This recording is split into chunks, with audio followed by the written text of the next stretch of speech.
Sí, creo que buenos días, que Dios los bendiga. Buenos días. Estoy de acuerdo con el pastor Elías. Creo que el primer paso donde nosotros debemos de refugiarnos, obviamente, es en el Señor. Creo que anoche estuvimos hablando un poquito acerca de eso. Y sí, tener un grupo de personas o una persona que uno pueda abrirla. La palabra vulnerable es importante, porque la vulnerabilidad es poder hablar cosas que no le dirías a nadie o que te da vergüenza hablarlas, pero son cosas que sí hay que sacarlas del corazón y de la mente para que puedan tener solución. Ahora, porque yo también lo he pensado, uno no puede abrirse con cualquier persona. Una de las cosas que pasan en la mente es ¿qué pensarán de mí cuando se enteren de? Otra de las cosas que uno piensa es espero que no cuenten lo que acabo de decir. No haga como aquel que siempre decía, solo te voy a contar algo para que ores.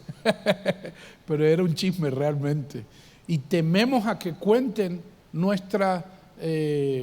lo que dijimos, y también a que puedan cambiar nuestra opinión de nosotros. Sin embargo, la palabra del Señor dice que cuando nosotros somos vulnerables es cuando más alcanzamos misericordia. Y sobre todo no solamente alcanzamos misericordia, sino que deshogamos algo que está dentro de nosotros, y nosotros tenemos que entender que sí hay poder, como dice la palabra de Dios, cuando nosotros confesamos nuestras situaciones unos a otros. Y una otra cosa que quiero decir es la importancia de no solamente de ser vulnerable y abrir el corazón, sino la importancia de evaluar que la información que tú tienes que hablar, qué tipo de persona o qué tipo de consejero tiene que escucharla. Por ejemplo, fui la semana pasada a Chicago a un evento. Aquello estaba repleto de personas, era un evento de empresarios. Me invitaron a hablar de valores de familia y me dijeron, Daniel, lo único que te vamos a advertir es que aquí hay una comunidad que no va a la iglesia y no conoce nada de Dios. Solo para que lo tengas en mente. Sé tú, pero... Y yo le dije, ok, gracias por poner más presión. Pero para mí entender, obviamente en la parte de atrás oré y dije, Espíritu Santo, ayúdame a hablar, pero que todos puedan entenderme. Para mi sorpresa, cuando terminamos la conferencia, tenía gente atrás esperándonos, y me tocó una parejita, una persona en especial, y comenzaron a hablar. No sabes cómo la gente comenzó a desahogar sus situaciones, sus problemas. Yo no tenía mucho tiempo para hablarles y conversar, pero hubo un caballero que sí me preocupó lo que me estaba conversando, y cuando yo lo escuché su problema, le dije, para un momentito, tú vas a requerir ir a un psicólogo, porque la situación que tú me estás hablando no solamente requiere una ayuda de amistades o consejero pastoral, tienes que combinarla también con algo psicológico, psiquiátrico, porque veo que está afectando otras cosas de ti, que ya la salud tuya está implicada y necesitas esa combinación. Y lo digo, ¿se entiende lo que acabo de decir? Lo digo porque tienes que evaluar, no solamente buscar quién te escuche, evaluar qué tipo de consejero tú necesitas que pueda lidiar con la situación que estás pasando. Y creo que eso es muy, muy vital, y hay que decirlo. Ustedes como pastores reciben tantas personas a diario, ¿verdad? Y con problemas y situaciones, y aún ustedes mismos pueden decir, ok, esto es algo que nosotros tenemos que trabajarlo a mano de un psicólogo, de un psiquiatra que pueda ayudar en la parte psicológica y de salud también. Y bueno, yo creo que uno de los retos también es cuando tratamos de ayudar a alguien, precisamente saber cómo ayudar a la persona. Claro. Porque hay el área espiritual, está el área espiritual, pero también está la cuestión emocional, el alma de la persona, y hay cuestiones que, aunque sí les podemos ayudar espiritualmente, pero necesitan otro tipo de ayuda, como un psicólogo. Hay cuestiones aún médicas, cuestiones legales, donde uno pues tiene un poquito de limitaciones y necesitamos trabajar en conjunto con la gente. Pensando en esto, ¿qué piensan ustedes del rendir cuentas? De uno como hombre, el rendir cuentas, ¿qué tan importante es? Y de manera práctica, ¿cómo hacerlo? Yo creo que es fundamental en todas las áreas de nuestra vida. Primero, con Dios debemos rendir cuentas cada día. La Biblia dice que debemos caminar sin peso. Y la verdad es que si acumulamos basura, si acumulamos cosas y no rendimos cuentas con Dios todos los días, vamos a ir llenando nuestra vida de mucho peso, mucha basura que no nos va a permitir avanzar después. La rendición de cuentas ante Dios yo creo que es fundamental cada día. Cuentas pequeñas, cuentas diarias con Dios. Aquí necesitamos, yo creo, también rendir cuentas. Yo creo que nuestra esposa se convierte en una parte fundamental para rendir cuentas. En el caso del ministerio, nosotros debemos tener autoridades a quienes les rindamos cuentas. Es como, para mí, que es una ventaja, es una protección sobre nuestra vida cuando tenemos a alguien a quien rendirle cuentas. Yo tengo una autoridad espiritual a quien le he dicho, incluso mi esposa sabe y lo ha utilizado. Yo le dije a nuestro pastor, cuando Mabel te puede llamar en cualquier momento, cuando yo me porte mal, cuando yo no esté bien, y nunca pensé que lo iba a hacer mi esposa, y lo hizo. Y el día que me llamaron la atención y me dijeron que mi esposa se había quejado, la verdad fue la primera vez, lo hizo una segunda vez, y a partir de ahí ya tengo más cuidado, como que eso es para mí un tope. Necesitamos, amados, saber rendir cuentas, y necesitamos saber que vamos a rendir cuentas, que tienen autoridad para llamarnos la atención, porque eso nos va a librar de errores garrafales que después nos vamos a lamentar mucho. Y no necesariamente son cosas malas o de pecado, que dices, bueno, voy a decir que mi esposo está haciendo tal cosa, pero ¿qué tal cargarse demasiado en el trabajo, el ministerio, y descuidar la familia, ¿no? Y de repente necesitamos a alguien que nos pueda ubicar en eso. Pero de manera práctica, ¿cómo sería ese proceso? ¿Cómo lo ves tú, Daniel? Sí, rendir cuenta es ser un libro abierto, que no tengas nada oculto, básicamente. Y me gusta cuando dices la palabra práctica, pastor, porque, por ejemplo, de manera práctica, rendir cuenta es que mi esposa tiene acceso a mi celular. Ella sabe el password, la contraseña, puede entrar cuantas veces quiera entrar, no porque dude de mí, sino porque simplemente si quiere hacerlo, puede hacerlo, y yo no tengo nada que temer. Eso es una manera de rendir cuenta. Rendir cuenta es también poder hacer parte a tu esposa, y uso el ejemplo de la esposa porque después de Dios es la persona más cercana que tú tienes a ti, es mi mejor amiga, conoce todo de mí, es poder hacerla parte de todo de mis proyectos, de lo que hago en la vida. Chari no sabe nada de música, pero ella sí conoce mi corazón cuando doy lo mejor o no lo estoy dando bien, y me gusta hacerla parte de lo que hago. Rendir cuenta es poderle contar toda mi travesía, no importa qué, y que ella pueda escuchar mi historia. Recuerdo una ocasión visité un país y nunca ando solo. Rendir cuenta es nunca andar solo. Nosotros tenemos una regla como ministerio: nunca andamos solo, nunca me quedo solo en una habitación. Son cosas tal vez que se oyen exageradas y ridículas, pero es que tú le das así al diablo y te va a comer completo. Trato de no prender un televisor en un hotel solo. No veo razones por qué exponerme a situaciones que no tengo que exponerme. Pero recuerdo una vez que fuimos a un país y cuando llegué a casa le cuento a Chari y le dije, tú no sabes lo que me pasó, estaba a punto de subir a la tarima a cantar en este concierto y de repente se me acerca una chica, me pone la mano en el hombro, pero yo sentí una sensación rara. Tú te das cuenta cuando alguien viene con mala intención y yo dije, esto no se ve bien. O sea, ella venía con otra intención y yo le dije, gracias a Dios que al lado mío tenía a mi baterista, y le digo a la muchacha, ¿usted va a orar por mí? Y me dijo, no. Y yo le dije, pues quíteme la mano encima.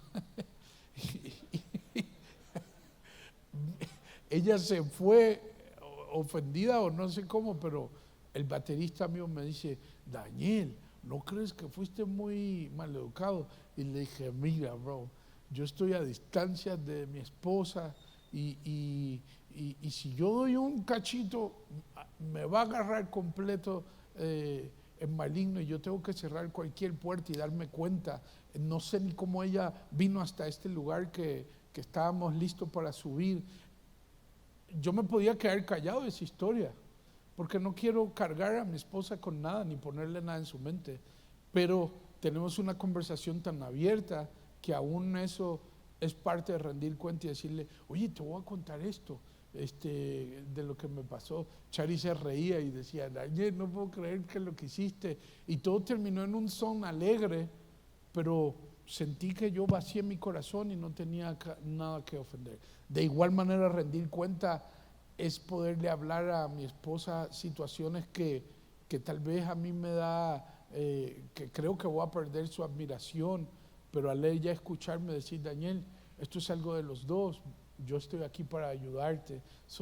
Yo creo que mientras más comunicación abierta tú tengas con tu esposa, que es la persona más importante después de Dios, es una manera de rendir cuenta, de sentirte que tu corazón está en paz, tranquilo, porque realmente la pregunta que te tienes que hacer es, ¿qué resultado tiene el rendir cuenta?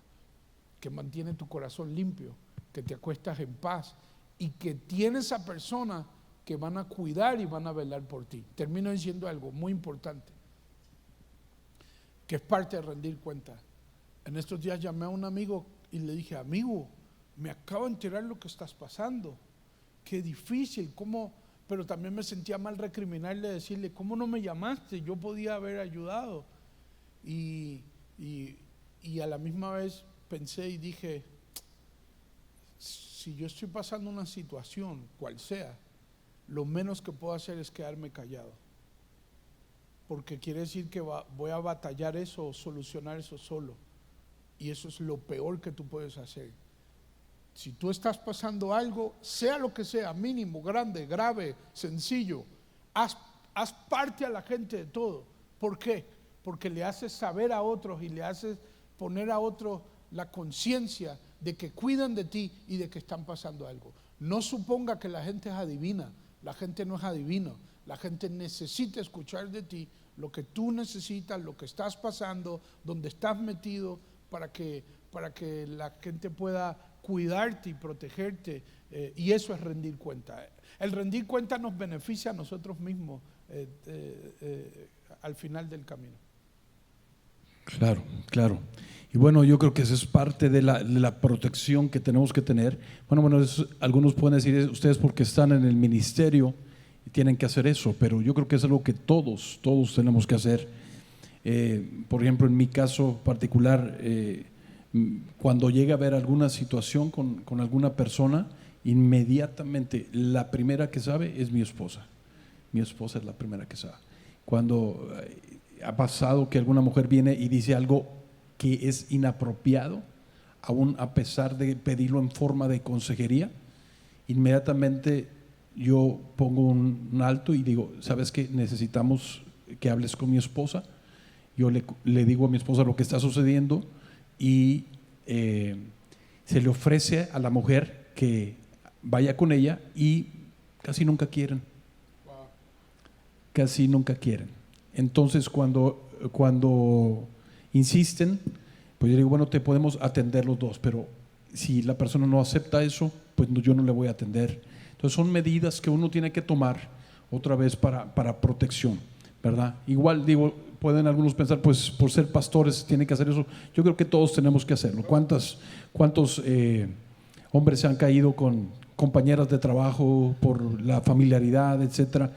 Digo, por ejemplo, irse a comer juntos con una persona del sexo opuesto, ¿está bien o está mal?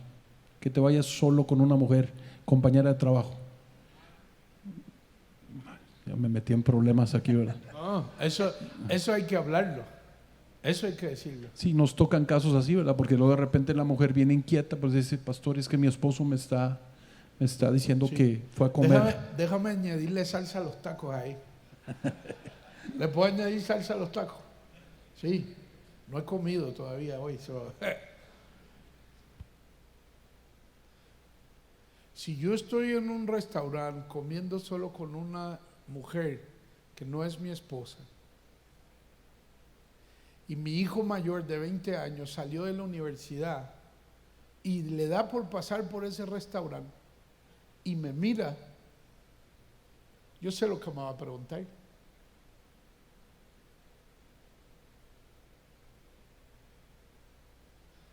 Y por amor a que no se dé esa conversación y por amor al respeto que le tengo a es que yo no tengo nada que hablar a solas con nadie que no sea mi esposa.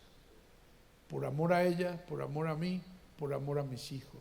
Mi respuesta contundente está mal, no hay ninguna razón para yo darle una atención a quedarme solo, a exponerme solo con alguien que no es mi esposa. El punto aquí es que muchos hombres, muchos sí lo entienden, pero otros entran en conflicto y decir, ¿pero qué tiene de malo? Claro. ¿Qué tiene de malo? Bueno, pues si lo volteas y si tu esposa es la que se va a comer con otro hombre solo, entonces ahí ya a lo mejor lo podemos ver de otra manera, ¿verdad? A lo mejor no nos va a gustar tanto, ¿verdad? Aunque hoy en día hay muchas parejas muy abiertas que no les importa, ¿verdad? Tienen una mentalidad muy abierta y están metidos en otro tipo de problemas, pero eso es parte de la protección que necesitamos tener si realmente queremos proteger nuestra vida, realmente queremos proteger nuestro matrimonio. Bueno, voy a tocar otro tema, va más o menos por ahí, pero una pregunta. Mi esposa gana más que yo, ¿cómo manejarlo? Buenísimo. Pues que me dé A ver. todo el dinero. Este es un caso que hemos visto en la iglesia. Pero yo pienso que cuando en el matrimonio hay principios y desde el comienzo del matrimonio se establecen principios, yo creo que esos problemas se pueden resolver, tomando en cuenta como base que la Biblia dice que el hombre es el proveedor de la casa y nosotros siempre vamos a ser los proveedores. Aunque la esposa trabaje y es una ayuda para la casa, no debemos perder nunca nuestra obligación bíblica de ser los proveedores de la casa. Puede ser que la esposa llegue a ganar más que uno, pero siempre va a respetar ella el hecho de que desde un principio nosotros estamos proveyendo y haciendo lo mejor de nosotros para que nuestra familia se sostenga bien. Yo no veo mucho inconveniente en eso. El problema es cuando el hombre se confía de que la esposa ya gana bien, entonces yo dejo de suplir.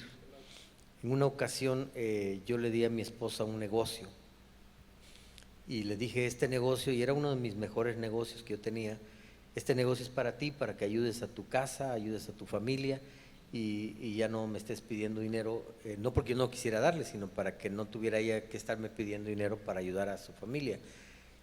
Y yo pensé, yo sabía cuánto ganaba en ese negocio y ahora lo está ganando ella, pues dije, ¿para qué le doy sus semanas si ya tiene mucho dinero? Y entonces mi esposa se quejó con mi pastor y le dijo, ¿sabe qué? Elías ha dejado de sostener la casa. Y yo no entendía eso. Entonces, cuando él me habló y me dijo, me preguntó, yo le dije, pero es que está ganando mucho dinero en este negocio. Yo se lo di y pues me supongo que ya no necesita lo de la semana. Y él me dijo, no es tanto el dinero, es el acto en sí de que ella te vea que tú estás supliendo, que tú estás siendo responsable en la casa. Y ahí entendíamos, hasta el día de hoy, ella puede ganar su propio dinero, pero yo estoy supliendo siempre la casa en todo lo que falte.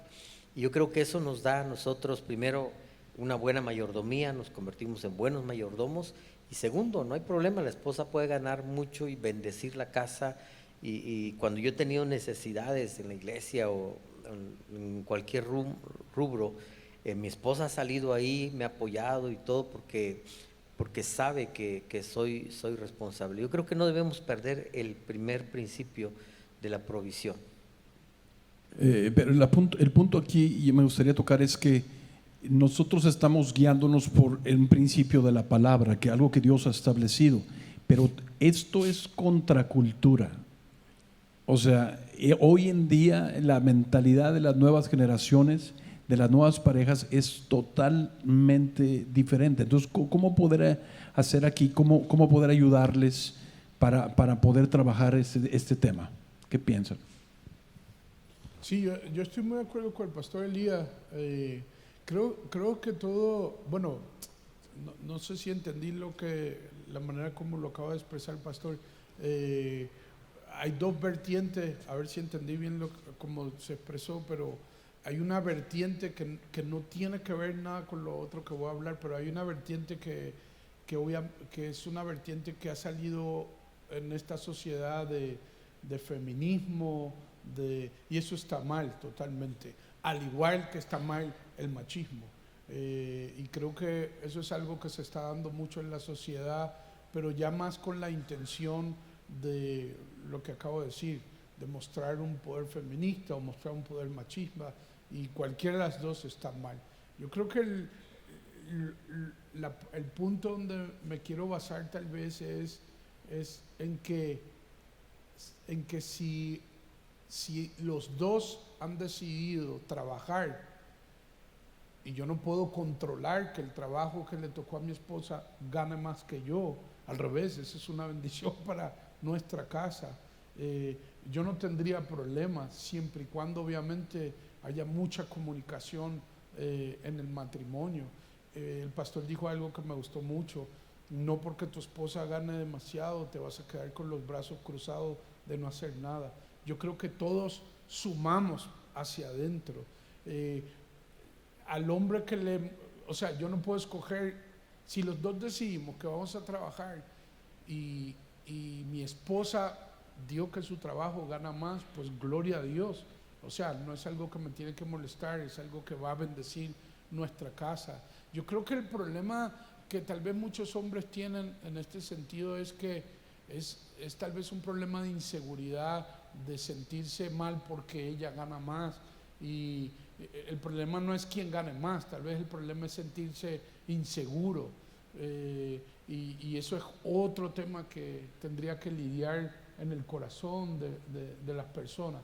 Pero actualmente he visto muchísimas parejas que conozco que ambos trabajan porque necesitan trabajar ambos, que ambos han decidido trabajar, y ambos han acordado pues saber bendecir la casa, pero el espíritu que hay, el corazón que tienen ambos es el correcto. Ella sabe que el esposo es el proveedor, dirige la casa, pero él también sabe que ella es de mucha bendición. Mi respuesta es: siempre y cuando haya una buena comunicación y el corazón correcto de ambas partes, yo creo que todo está bien. Total, la idea es bendecir a la casa. Muy bien, muy bien. A mí me pasó, ayer me recordaste algo, cuando yo comencé a venir aquí a Castillo del Rey, mi esposa trabajaba en American Airlines, y por supuesto que ganaba no más, muchísimo más que yo, mucho. Yo ni siquiera había grabado disco ni nada, pero en mi corazón eso nunca fue una preocupación. Al revés, lo veía como de lo que tú traes y de lo que yo traigo, estamos armando la bendición para nuestra casa. Excelente. Muy bien, cambiando un poquito de tema aquí, en nuestro papel como padres. ¿Cuántos papás tenemos acá? Abuelos, levanten la mano los abuelos. Bueno, pues los dos. A ver, una pregunta concreta aquí: ¿cómo crear convicciones firmes en los hijos? Buena pregunta. Yo creo que lo que comentaba ayer, tenemos que ser ejemplos en la casa y hablar con nuestros actos más que con nuestras palabras, porque a veces hablamos mucho y hacemos poco, y nuestros hijos nos están viendo, ellos tienen un chip diferente. Si nosotros hablamos, el lenguaje de ellos es muy diferente a nosotros, el chip de ellos es diferente, y ellos aprenden más viendo lo que hacemos. Yo creo que también hay cosas que sí podemos enseñar con nuestros actos, enseñar con nuestra vida, pero debemos poner principios en la casa, bases. Nosotros, por ejemplo, mi esposa y yo, desde que nos casamos, decidimos nunca emplear palabras altisonantes cuando nos peleáramos. Y cuando digo altisonantes, no estoy diciendo groserías, lo que conocemos como groserías, sino las palabras de tonto, inútil, palabras que son comunes. Dijimos, no vamos a usar esas palabras. Entonces vamos a pelearnos y tenemos que buscar. Ahora sí que a veces tenemos que buscar cómo, puedo estar muy enojado, pero tengo que buscar las palabras adecuadas para expresarle lo que yo siento. Entonces en mi casa nunca mis hijos encontraron o vieron a sus padres peleándose con palabras altisonantes. Nunca vieron que yo maltratara a su mamá, nunca vieron que yo humillara a su mamá. Y como yo le decía a mi hijo ahora que se iba a casar, siempre viste que tu mamá cometió errores como yo cometí errores, pero siempre fue tratada como una reina, siempre fue tratada bien, y es lo que yo te invito a que hagas con tu esposa ahora, ¿no? Lo que tú viste en nosotros lo puedes poner en práctica.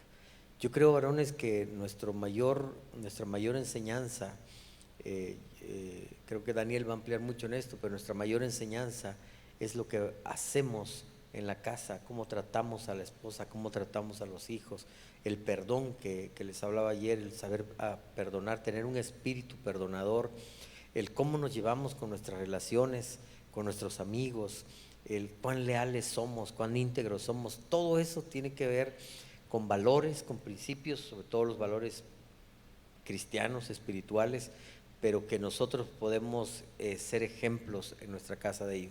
No estoy hablando de perfección, no estoy hablando de que no cometamos errores. Es más, yo le he pedido perdón muchas veces a mis hijos por mis errores, por los errores que he cometido. La verdad, he cometido algunos errores, burradas le digo yo, que a pesar de mi edad y todo, he cometido errores que me he lamentado y todo, y lo he confesado con mis hijos y les he dicho, hijos, fallé en esto. Y yo creo que ellos valoran mi vulnerabilidad, el hecho de decir, fallé, cometí errores, pero no sigo tropezando en el mismo error, ¿no? Hace un par de años atrás, el Señor nos pidió a mí y a mi esposa 2 palabras con referencia a nuestros hijos: exponlos y balance. Lo repito, exponlo y balance. Y lo que sentimos que nos dijo fue: expónganlos a mi presencia y yo me voy a encontrar con ellos. Y nosotros desde ahí comenzamos a ser muy intencionales en buscar maneras de cómo exponerlos a la presencia de Dios para que Dios se encontrara con ellos. Y campamentos que querían ir de jóvenes, campamentos que les pagamos y los enviábamos, eventos que querían ir de juveniles, eventos que los metíamos, todo lo que tenía que ver con exponerlo, desde lo que pasaba en nuestra mesa, ser más intencionales en nuestros devocionales, todo lo que teníamos que hacer para exponerlos. Y quiero decir que hoy en día estamos viendo frutos de que sí vale el esfuerzo exponerlos a la presencia de Dios para que Dios se encuentre con ellos. Pero la segunda palabra que nos dijo fue balance. Y balance nos hacía entender el Señor, no todo es ministerio. Tienen que pasar tiempo como familia, de descansar, de divertirse como familia. Entonces es eso, es el balance de nosotros pasar tiempo. ¿Cuándo ustedes se van a divertir como familia y pasan tiempo juntos como familia? Pasa algo y es que tú conectas con los corazones de ellos. Y padres que me están escuchando, esto es vital, porque lo estoy aprendiendo todavía. Me he dado cuenta que si yo quiero transmitir un mensaje y mis hijos de verdad lo capten, tengo primero que encargarme de conectar primero con sus corazones. Si yo no conecto con sus corazones, ellos pueden hacer que me están escuchando, pero no les está llegando lo que yo les estoy diciendo. Y yo voy a conectar con sus corazones cuando yo me meto a su mundo, cuando lo agarro en un plano que estoy haciendo algo súper divertido para ellos y que ellos dicen, papá dejó todo lo que tenía que hacer para venir a pasar tiempo conmigo. Por ejemplo, mi hijo menor le ha dado ahora por jugar, hay un juego muy famoso en Estados Unidos que se llama Pickleball, no sé si aquí ha llegado, es como especie de un tenis, no sé si aquí ha llegado, es tenis pero con una bola de plástico y raquetas de plástico en una cancha parecida a la de tenis. Eso se ha vuelto muy famoso allá. Pues Natán le dio con jugar un montón eso. Ese es su deporte. De hecho, cumplió años y quiso rentar un par de canchas de eso en un lugar para que todos sus amigos vinieran a jugar. Y yo como papá, al ver que eso es algo que le fascina, pues me he dado la tarea de meterme en su mundo e irme a jugar con él. A lo mejor no soy el mejor en pickleball, pero lo que quiero es hacer algo que él diga, papi está aquí, dejó lo que está haciendo para meterse en mi mundo. Y eso me da la autoridad de ganarme su corazón. Y una vez capto que tengo el corazón, ahí entonces envío el mensaje. Ojo, no siempre va a ser así. Hay mensaje y enseñanza que tienes que dar, les guste a ellos o no les guste a ellos. Pero todo lo que podamos hacer intencionalmente para ganarnos su corazón, para enviar los mensajes que necesitan escuchar, por favor hagámoslo, porque de eso se trata. Yo creo que el ser padres, y en eso coincidimos todos, no nacimos con un manual, no nacieron y tenemos la palabra de Dios, pero ese manual se va adquiriendo a través de la vida, donde vamos a cometer errores, pero donde vamos a aprender juntos. Y yo creo que la conexión del corazón es súper importante para transmitir un mensaje. Y, por ejemplo, en cuanto a ese proceso de asumir la responsabilidad de la crianza, porque definitivamente la crianza de nuestros hijos es nuestra responsabilidad, no es responsabilidad de la iglesia, ni tampoco es responsabilidad de las escuelas, es responsabilidad de los padres, ¿verdad? Pero, por ejemplo, los temas como el respeto a la autoridad, a ver, ¿cuántos fuimos creados en una generación donde te enseñaban a tienes que saludar cuando llegas, tienes que respetar a los adultos? Ahorita como que ha cambiado un poquito eso, ¿verdad? Ya los papás ni siquiera, los niños ni saben saludar ni respetar. Y el control, por ejemplo, financiero, enseñarles a los hijos a controlar las finanzas, las cuestiones de sexualidad. Por ejemplo, hoy estamos encontrando muchos, el problema, platicábamos ayer, que como que estamos ignorantes de cosas que están sucediendo hoy en día, donde los jóvenes están expuestos a gente que los atrapa y los utiliza, ¿verdad? Por ejemplo, hemos tenido papás que de repente, pastor, pues me doy cuenta que mi hijo está con mucho dinero, no sabíamos de dónde, traía ropa nueva, traía cosas así, ¿de dónde sacaste todo eso? Y nos damos cuenta que está metido en situaciones a través de internet y están haciendo cosas, ganando dinero. Hay una plataforma que se llama OnlyFans, no sé si han oído hablar de esa plataforma, que las muchachas la usan para subir fotografías de pornografía personalizada y están ganando dinero los jóvenes a través de eso, y los papás no saben lo que está pasando, no están enterados. Entonces, si nuestros hijos están ahí teniendo cambios, tenemos que estar al tanto. O sea, ¿cómo tocar estos temas con ellos? El respeto a la autoridad, porque muchos papás ahorita, los hijos no saben respetar la autoridad ahí, las cuestiones de sexualidad, todos estos temas. ¿Cómo abordarlos con ellos? ¿Qué piensan? Estamos en una situación bien complicada. La verdad es que los que somos padres y nuestros hijos ya crecieron, nos damos cuenta de que hemos cometido muchos errores en la crianza. Nadie nos enseñó a ser padres. Y si bien es cierto que la iglesia no es muchos padres nos entregan a los hijos una hora en la iglesia y piensan que nosotros o la iglesia tiene que educar y formar a los hijos. Los hijos se forman en el hogar. El problema es que ya tenemos muchos vicios, nosotros los padres. Siempre decimos cuando unos hijos andan mal hay que llevar a los padres al psicólogo. A veces son los padres los que necesitan consejería. Y yo quiero tocar un punto nada más, porque es lo que a mí me enseñaron y lo que yo enseñé a mi hija mayor y me costó trabajo con mis hijos menores. Es que nuestros hijos aprendan a trabajar desde chicos.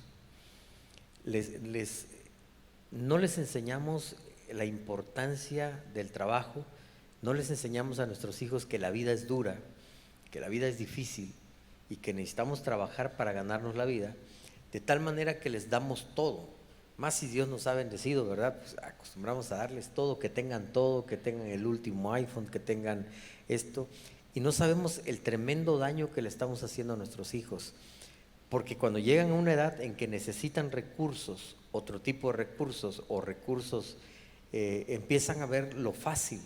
Y ahí es donde entran todas estas cuestiones de que vender drogas es fácil, sin saber a dónde lleva todo eso, la pornografía, etcétera, porque no les enseñamos desde chicos a trabajar. Y aquí entran muchas cosas, porque luego entran derechos humanos, etcétera. Pero a mí mi papá me mandó a trabajar a los 8 años de edad. Y a los 8 años yo tenía que ganarme 40 pesos al día para irme a la escuela al otro día. Y la verdad es que no sabe cuánto le agradezco a mi papá que no le hizo caso a mi mamá, porque mi mamá decía, no, está muy chico y que no vaya a trabajar, etcétera. Pero ahora, amados, yo no me muero de hambre, si no hago una cosa, hago otra, vendo lo que sea, pero estoy acostumbrado a levantarme temprano, a ver el trabajo como una bendición de Dios.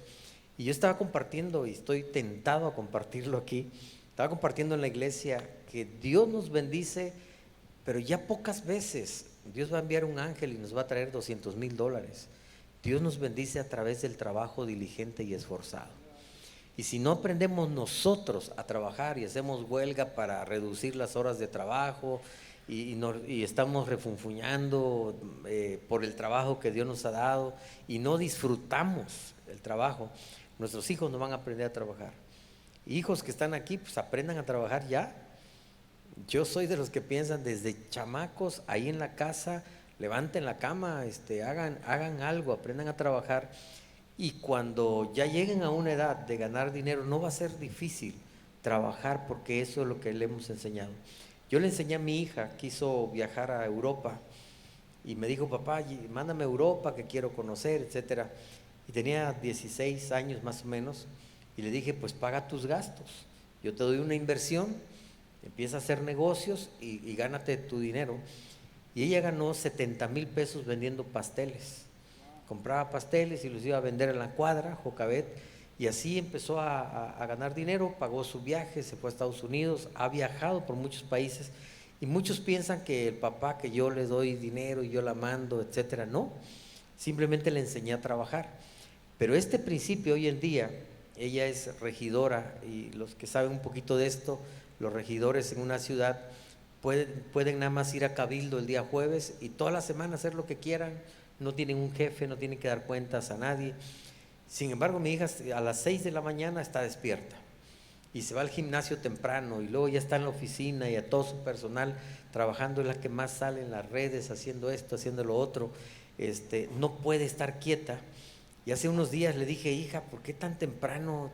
Yo ya estaba en el aeropuerto 5 de las 6 de la mañana y ella ya me estaba llamando, papá, esto, lo otro. Le digo, hija, descansa. Y me dice, pues tú me enseñaste a trabajar. No lo hice con mi hija menor, con mi hijo, y a ellos traté de que tuvieran todo. Y saben, amados, es un error. Tenemos que enseñarle a nuestros hijos a que la vida es dura, a que no es común. Si Dios nos ha bendecido, no es común. El grueso de la población, de la gente, de la población, el grueso de la población, el grueso de las personas no viven como muchos de nosotros vivimos. Se vive con poco, se trabaja arduamente, se trabaja mucho para generar recursos y algunos Dios nos ha bendecido mucho más, pero no es lo común. Tercera parte de la población no tienen que comer y 4 millones de personas no tienen trabajo en México. Hay que enseñarle esto y que si tienen un trabajo lo cuiden, sean excelentes, sean íntegros, cuiden su trabajo, amen su trabajo. Y nuestros hijos no se van a desviar porque van a aprender el arte y la bendición de trabajar y de ganarse un recurso dignamente. Excelente, excelente. Y quiero tocar un punto, a ver si Daniel nos ayudas con eso. Con todo el cambio de la tecnología, hay un abismo de diferencia entre muchos de nosotros y las nuevas generaciones. Algunos aquí con dificultad sabemos aprender el teléfono, ¿verdad? ¿Cuántos saben usar WhatsApp? ¿Todos? Bueno, algunos no saben usar WhatsApp, literal, ¿verdad? Pero si vamos para atrás, los jóvenes y los niños nos llevan una ventaja impresionante, impresionante. Daniel, ¿qué piensas? ¿Cómo poder nosotros manejar eso? Porque hay una diferencia y es el ignorar nosotros todas esas cuestiones los ponen a ellos en un peligro, ¿verdad? ¿Cómo ayudarles? ¿Cómo protegerlos? ¿Cómo trabajaríamos eso? Yo creo que la mesa es el mejor sitio de provocar conversaciones donde nos enteremos cómo nuestros hijos piensan. Esto es una realidad, no vamos a volver para atrás. Ellos tienen un celular en las manos, ellos tienen un iPad en las manos. Ahora vas a los restaurantes y ves niñitos chiquitos ya sabiendo manejar el iPad y el celular de mamá. O sea, tenemos que hacer paz que esto es una realidad. Y si ya es una realidad, nosotros no vamos a cohibir o vamos a alejar a nuestros hijos de esa realidad. Lo único que nos toca es nosotros saltar a esa realidad y adaptarnos a mirar cómo ellos ven la vida y cómo ellos están tecnológicamente usando la vida. Y yo te convido, número uno, a que tengas conversaciones con ellos para que te enteres, por ejemplo, qué es TikTok, qué es Instagram, qué es WhatsApp, qué es, ¿verdad? Todo lo que ellos hacen, qué es un Reel. Esas son las conversaciones de ellos. Y solo te vas a enterar sentándote a hablar con ellos e intercambiando información. Una vez tú te enteras de la información, haz tus apuntes y entonces pregunta a gente que sabe cómo funcionan eso para que tú estés enterado del funcionamiento de eso, y eso es lo que te va a ayudar no solamente a entenderlos a ellos, sino a ponerle sus límites. ¿Por qué no? ¿Por qué sí aconsejarle? Hey, no creo que ese tipo de aplicación es para ti, o no creo que eso puedas. Estaba leyendo en estos días y estamos viendo una estadística que ya todo niño y niña en esta actualidad que estamos viviendo, ya a los 10 años, pusieron una estadística entre 8 a 10 años, sin querer o queriendo, ya han visto una imagen de pornografía. Quieras tú o no quieras. Se metieron a googlear por unos zapatos y boom, salió algo que no querían ver. O sea, ya están expuestos a eso. Entonces, lo que quisiera que no fuéramos tan ajenos o ingenuos de un mundo que ya está pasando, y que al revés nos vamos a ganar el corazón de nuestros hijos conversando con ellos, sembrándoles obviamente el amor y el temor de Dios, pero nosotros también conociendo lo que ellos conocen, y ahí y al enterarnos de cómo funciona, nosotros ponerle, ya para mí un consejo a mis hijos no es, hey, no te metas ahí, porque ellos están ahí. Mi consejo es cómo prepararlos por si les sale una imagen así, ¿qué ellos tienen que hacer? Ahí es diferente. Cómo sembrarles un temor de Dios y cómo sembrar un respeto a Dios, a ellos mismos, a su templo, que es templo del Espíritu Santo, para que ellos automáticamente toparse con eso, qué ellos pueden hacer y cómo lo pueden hacer. Yo, cambiando el tema un poco, yo no sé si te acuerdas cuando nosotros íbamos a la escuela, a la universidad, si tú querías hacer un proyecto, tenías que irte a la universidad, a la biblioteca, alquilar no sé cuántos libros, ¿se acuerdan de eso? Y hacer tú mismo todo un programa investigativo. Ya no, ya con meterte a Google y meter la palabra te sale todo lo que quieres saber acerca de eso. Entonces, sí, yo creo que sí debemos adaptarnos a ellos para conocer en qué mundo se mueven y así vamos a saber con qué estamos batallando, qué recomendar, qué no recomendar, qué hacer, qué no hacer. Sí tenemos que adaptarnos y eso se van a dar en conversaciones de enterarnos vocabularios que ellos están manejando. Bueno, yo creo que se han tocado temas importantes, por ejemplo, en cuanto a el papel del hombre como proveedor, pero ¿qué tal el tema de protector? Dios nos ha puesto para ser protectores, entonces necesitamos no ser ingenuos y ponernos al día. Estaba platicando con el pastor Elías un caso, un jovencito de 16 años, ahorita se involucró por internet con un hombre de otro país que lo convenció, lo manipuló y lo manejó en su mente, y el joven ahora está totalmente decidido a dejar a su familia, está luchando para retenerlo y está convencido de que el momento que cumple 18 años él se va a ir a ese país con esa persona a vivir. No puedo dar más detalles sobre el asunto, ¿verdad? Pero ustedes entendieron.